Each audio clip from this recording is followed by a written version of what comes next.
जब आँखों में अरमान लिया, मंजिल को अपना मान लिया, फिर मुश्किल क्या आसान क्या, बस ठान लिया तो ठान लिया। हेलो एवरीवन, मैं स्वागत करती हूँ आप सभी का फिर से एक नई वीडियो में। And this is the day before my maths pre board exam. और अभी मैं यहाँ पे कर रही थी ट्रिग्नोमेट्री।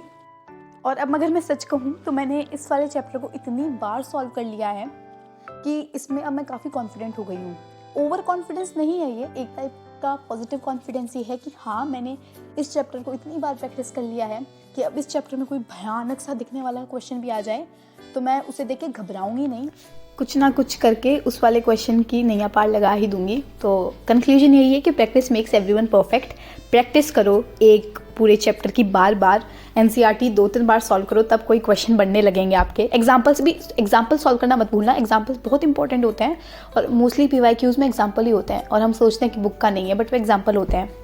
और उसके बाद मैं इंग्लिश पढ़ने लग गई। मेरा यही फंडा है, तब मैथ्स पढ़ते पढ़ते दिमाग थक जाए तो इंग्लिश में स्टोरीज़ पढ़ लो, स्टोरीज रिवाइज भी हो जाएगी, उसके साथ साथ माइंड को रिलैक्स भी मिल जाएगा।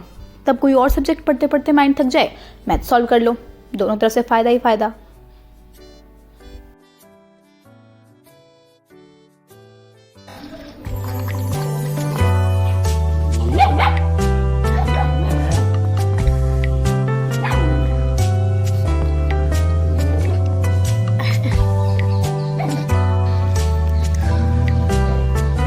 मैं इसे फ़िलहाल अंदर रख रही हूँ क्योंकि ये काफ़ी छोटी है और ये इस इलाके की नहीं है, तो ये सब मिलके इसे बहुत मारते हैं गंदे कहीं के। तो मैं इसे अंदर लाके खाना खिलाती हूँ ताकि अच्छे से खा ले।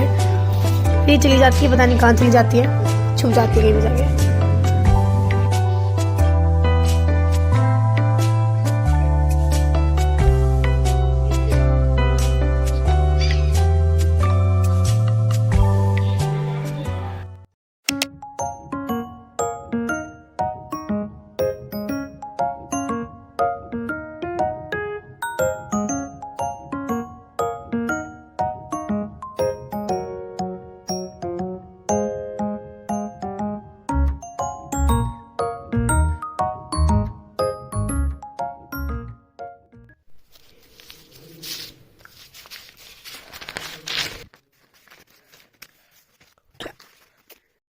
और इसके बाद एक छोटे से ब्रेक के बाद मैं पढ़ने बैठ गई बरामदे में, क्योंकि मौसम भी काफ़ी अच्छा हो रहा था और स्टडी एनवायरनमेंट चेंज करने से कंसंट्रेशन बेटर होता है, कितनी बार बताऊं। और आज हमारे मुख्यमंत्री भी घोषित हो गए थे राजस्थान के। तो हाँ, मैं राजस्थान से हूँ, आप में से बहुत लोग पूछते हैं। और इसके बाद मुझे पता चला कि सीबीएसई ने डेट शीट रिलीज़ कर दी है, आप में से किसी ने बताया था। So thank you so much for letting me know. और उसके बाद लगभग आधे घंटे तक मैं उस मोमेंट में थी, मतलब बहुत सारे विचार, बहुत सारी फीलिंग्स, बहुत सारे थॉट्स। उसके बाद में बाद में बात करेंगे, पहले मैं बताती हूँ अभी मैं क्या कर रही थी। तो मेरा कमरा काफ़ी बिखरा हुआ था, जैसे कि मैंने आपको पहले भी दिखाया था, और उसको सही करने जितना भी मेरे पास समय नहीं था क्योंकि मुझे पढ़ना था। तो मैंने यहाँ पे नीचे गद्दा बिछा लिया। It would be more comfortable and cosy and it would be help me to concentrate more. और साथ में ये चार्जर का प्लग भी पास पड़ता। और अभी आप रूम देख सकते हो। अरे ये फिर भी सही है, अभी तो बहुत ही गंदी हालत हो रही है। और मिकी काफ़ी खुश थी क्योंकि उससे भी एक नई जगह मिली।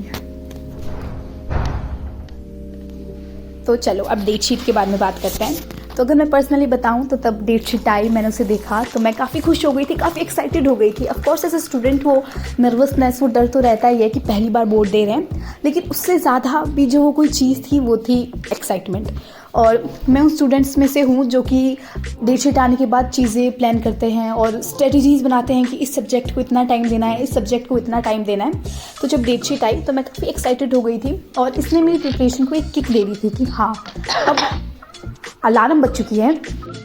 और मुझे तो ना डेट शीट भी काफ़ी सही लगी, मतलब कि जो सब्जेक्ट वाइज जो चीज़ें थी वो मुझे ठीक लगी कि हाँ, पहले हिंदी का फिर इंग्लिश का तो मैनेज हो जाएगा। और मुझे लगता है कि 5 दिन का गैप रिवीजन के लिए हर एक सब्जेक्ट के लिए मोर देन इनफ है। रिवीजन ही तो करना है, तो वो तो आराम से 5 दिन में हो जाएगा। अगर हम दिन में 4 या 5 घंटे भी दे रहे हैं तो भी रिवीजन तो हो जाएगा सब्जेक्ट का। आप कोई एक दिन पहले ही पढ़ाई स्टार्ट कर रहा है उसके लिए तो कैसे ही होगा, पर मुझे अच्छा लगा सब कुछ। इसके बाद मैं ज़्यादा रिकॉर्ड नहीं कर पाई, पर हाँ मैं ज़्यादा लेट तक नहीं जगी थी, 12-1 बजे सो गई थी। क्लियर हुआ। आइए थोड़े बेसिक क्वेश्चन और करेंगे। हिंट दूं? नहीं देना, करते हैं जरा। ट्रायंगल ABC और ट्रायंगल DEF जरा ध्यान दीजिएगा। ये क्लिप है अगले दिन की, मतलब जिस दिन मैं पेपर दे के आ गई थी। और चलो पेपर की बात कर। What a beautiful mess. चलो चलो चलो पेपर की बात करते हैं। पेपर थोड़ा लेंदी था लेकिन बहुत अच्छा गया मेरा पेपर। वही सारी चीज़ें थी जो मैंने पढ़ी थी, कंसेप्ट वही था, क्वेश्चन अलग थे, लेकिन मैंने काफ़ी अच्छा किया है और मार्क्स मैं आपको जल्द बता दूंगी।